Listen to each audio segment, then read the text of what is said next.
Soy Mauro Zeta. Toda mi vida me dediqué a cubrir casos policiales. Conocí a los personajes más siniestros de la historia criminal argentina. Hay muchas cosas que conté, pero hay otras tantas que no. Y las voy a confesar ahora, en Confesiones de Bar.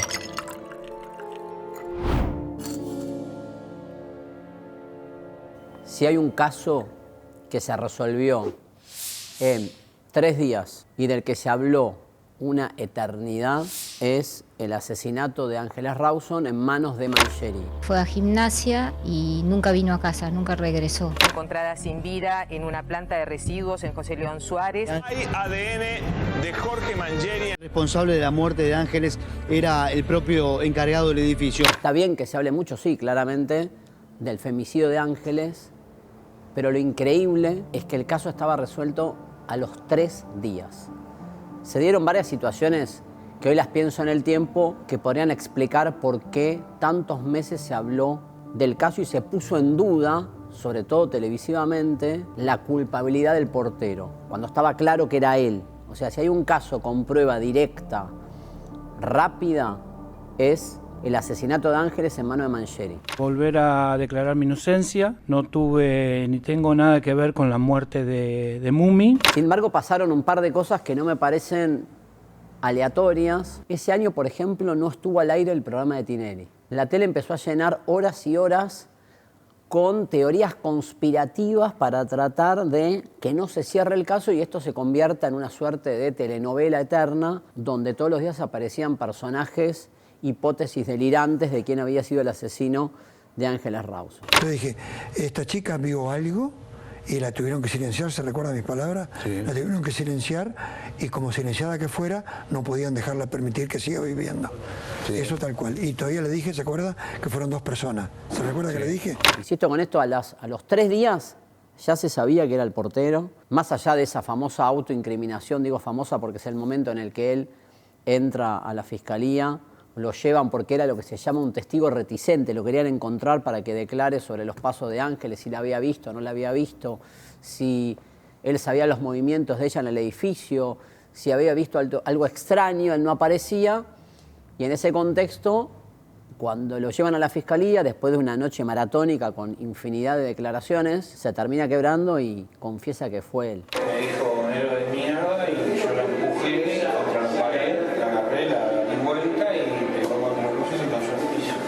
medio como que cuando golpea contra esta pared, medio como que así, como que flexionaba las rodillas, las tabillas, hace así y se recorre y se cae. Y yo le tiré agua, le quise despertar, un poquito así, a ver qué, y yo después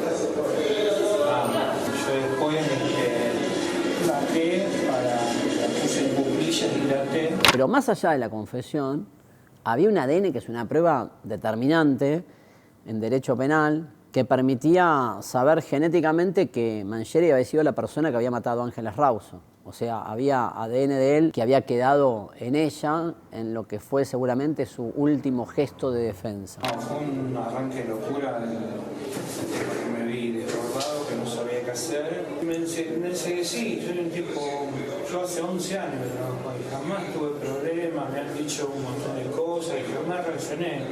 Viste esos días que también, sí, no sé, uno reacciona mal. Por eso es increíble cuando uno dice, pero loco, ¿cómo fue posible que se hable 6 meses y se ponga en duda todo el tiempo la culpabilidad de Mangieri, que ahora está condenado a perpetua con un fallo prácticamente definitivo, le queda una sola instancia de apelación? Le dice a Paula Zaro que lo había visto la noche del crimen, la del lunes 10, a Opatoski por la calle Paraguay empujando un contenedor de basura. Y la explicación es, por un lado, esto de los medios convirtiendo esta historia en una telenovela, siempre el rating para estirar. Siempre me acuerdo que en la semana misma en la que mataron a Ángeles Rawson en Palermo, me llega el dato que habían matado a una piba, Rocío, en Zárate. La habían matado, un hecho también tremendo, un femicidio cometido por 3 tipos que la rodean, la matan, la prenden fuego. Y el caso de Rocío salió en breves en las noticias, ni siquiera se hizo mención, ¿no? Esta cosa que tienen y tenemos los medios de comunicación que integro de hacer como caso A y caso B, ¿no? Una persona que la matan en Palermo se habla todo el tiempo, y está bien que se hable, pero háblame también de la piba que mataron en Zárate, de la que no se habló absolutamente nada.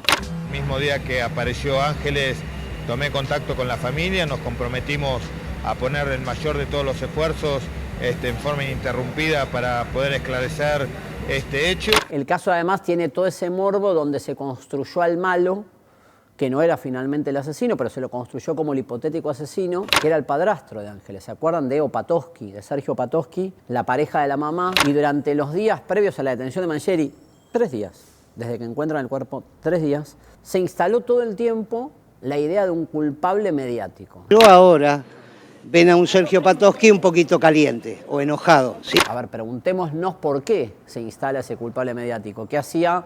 Yo llegué a escuchar cosas de casi la teoría lombrosiana del delito, que es como juzgar a la gente por su cara. Entonces muchos decían, tiene cara de asesino, una locura esto, no hay cara de asesino. Digamos, fue una teoría fascista que se aplicó en el 1600, tratar de generar la idea de que las personas o sus rasgos físicos tienen que ver con una condición delictiva determinada. Pero en el caso de Opatowski, para colmo era un pésimo declarante en la tele, ambiguo. Vení, decímelo en la cara. Ah, pero espere, Sergio, no. Decímelo en la cara ahora. No, pero no Sergio, a ver. Estoy defendiendo a mi familia, la puta que te parió, hijo de una gran puta. Durante todo el tiempo de los primeros 3 días hasta la detención de Mangieri, de lo único que hablaba la tele, la radio, los diarios, era del padrastro. Y usted aparecía siempre muy frío, incluso después de la noticia de la muerte. Sí. Y quizás eso chocó mucho. Sí, es posible, pero... No digo esté mal, cada uno es como es, pero claro, quizás ese es el creo que motivo. cada uno estas cosas les pega de diferentes formas. Pero es más, la tapa del diario previo a que quede preso Mangieri, el portero, antes de la confesión, fue que iba a quedar preso el padrastro. Sí, eso una vecina que había dicho que Ángeles antes de desaparecer había discutido con usted y con la madre, que incluso que Ángeles lo había acusado a usted de un presunto intento de abuso. Sí, que los seres humanos podemos soportar muchos embates, ¿sí? Y muchas, por ahí, críticas, pero a veces hay cosas que cuando uno las escucha y no son verdades, son como muy duras. Y yo sí, con eso me enojé mucho. Dije, pero ¿de dónde salió esta mujer a decir esto?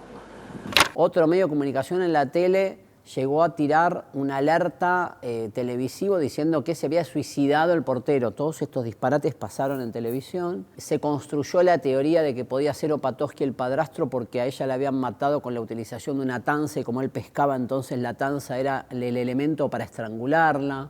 Bueno, de esto se trató históricamente el caso. Ahora, ¿quién metió y quién aprovechó ese fango para meter barro durante 6 meses en la televisión, donde, insisto, no estaba Tinelli al aire, no había un programa de esos de gran audiencia? La defensa en ese momento que tenía Pierri, que después termina siendo desmentido por su hijo, un nenito de 10 años, que lo manda al frente en una entrevista. Él hace como la más. Pero no lo digas, mi amor. Mangieri es un señor inocente que está pasando el peor momento de su vida. Pero boludo, Pierri se da cuenta que tiene que generar la duda social con Mangieri, ¿no? Entonces dice, che, ya que no lo puedo sacar porque tiene ADN positivo, una confesión, adelante un secretario, una fiscal, más legal que eso no hay. Entonces empieza a darse cuenta que lo que le convenía era el barro. Entonces empieza a tirar teorías insospechadas, disparatadas, tétricas. Trata de plantar la idea de que Ángeles la mata a uno de sus hermanos. Trata de plantar la idea que es un hermano con Mangieri, en caso de que sea Mangieri solamente fue un testigo y se asustó. Trata de plantar la idea de que los padres de Ángeles andaban en cosas raras, todo un disparate que la defensa usa para generar la duda social, ¿no? Y para que la gente diga, che, y pasó, ¿eh? Me acuerdo cuando fue el juicio, mucha gente decía, no es Mangieri, hoy me cruzo con gente. Miren, tengo la fecha.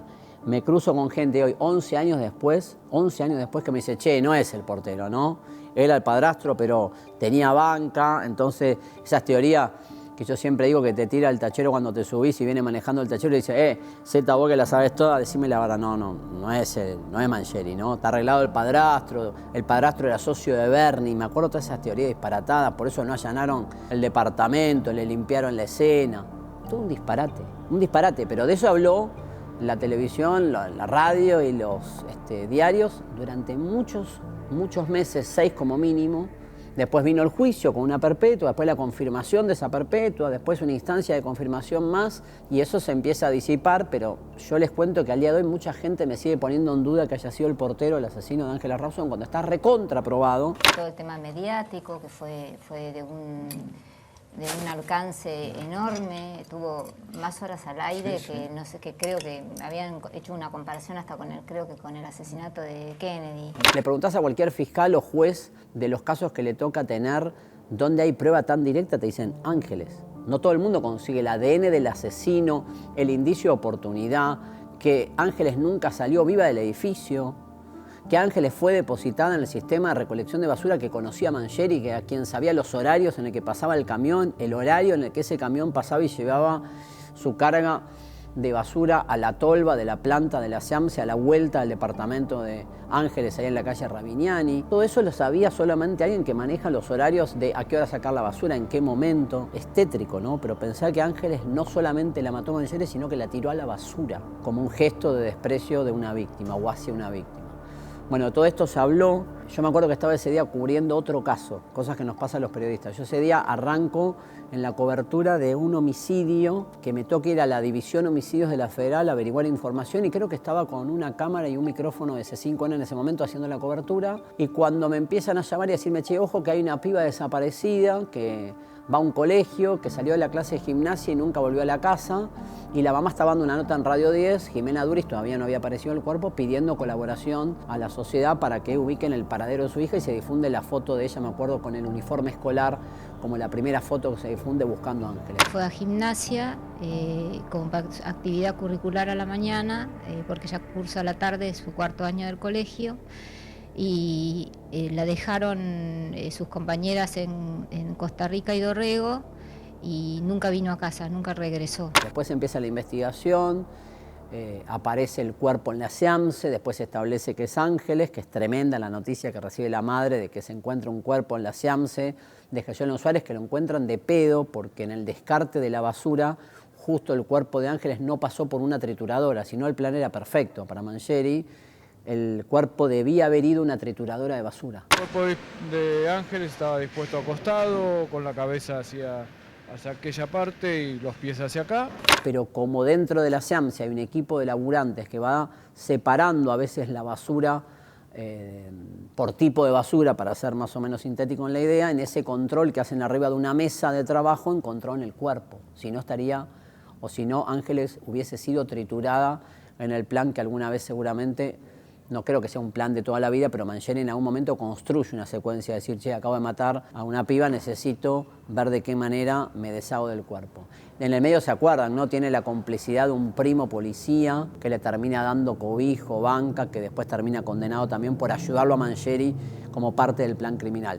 Lo que a mí me queda como idea de este caso es cómo los medios, en el afán de estirar mediáticamente los tiempos de un caso, terminan inventando teorías disparatadas, inventan un sospechoso. Parece que una nena que vuelve de una clase de gimnasia a las 10 de la mañana tuvo una práctica sexual sadomasoquista antes de morir asfixiada, pero ¿usted entiende lo que está diciendo? Horas y horas de televisión, de las cuales me hago cargo, participé con expertos en medicina forense, psicólogos, sociólogos, gente que había trabajado en la policía, criminalistas, todos, digamos, de algún modo, entrando en el juego que le servía a la defensa, que era instalar la duda, ¿no? Y participando de teorías disparatadas que no tenían ningún asidero, los planteos de que era nulo el sistema de levantamiento de rastro genético de ADN. Bueno, lo último que se sabe de Mangieri a esta hora, en estos días, es que pide que lo vuelvan a trasladar al penal de Seiza, él está en Rawson, y que quiere que lo traigan de nuevo para la zona de Seiza porque quiere estar más cerca de la posibilidad de que lo visite la familia. Es lo último que se sabe de él. En su momento, cuando estaba en Ezeiza, me acuerdo que siempre los medios eligen el título de, no sé, te cae preso alguien en las causas que había de corrupción o en las causas por los casos resonantes, y te decían, comparte celda, comparte pabellón, fulano de tal, con Mangieri. Era como el modismo de siempre vincularte a Mangieri con aquel detenido que entraba al mismo penal, ¿no? Me acuerdo todo el debate que generó con los encargados de edificio, que se sintieron estigmatizados por la construcción del portero asesino, porque además se probó que Mangieri, antes de matar a Ángeles, había sido libidinoso con una piba que pasaba por la calle, le había bardeado en lo que hoy constituye el delito de acoso sexual. Se empezó a conocer su historia detrás de este femicidio que hasta último momento se discute, en un hecho que no pudo documentar el tribunal oral, dónde fue la secuencia homicida, si fue en la portería o fue en el sótano. Toda esa parte es de donde se agarró la defensa para decir esto es nulo, con esto no nos pueden condenar a Mangieri porque no se sabe concretamente dónde la mató. Y el tribunal dijo, sí, sabemos que nunca salió del edificio y sabemos que la persona que cometió el hecho por el ADN que tiene Ángeles en su cuerpo es Mangieri.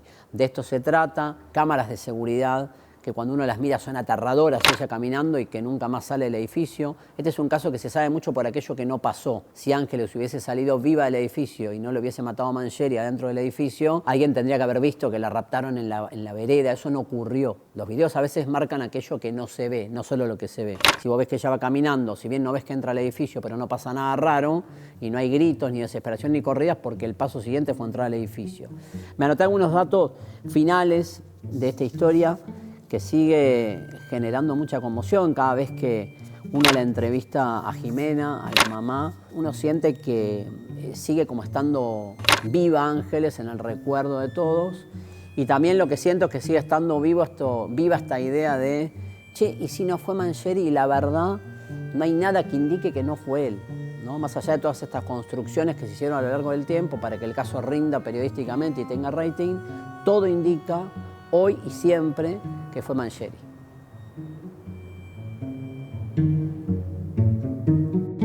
Te dejo.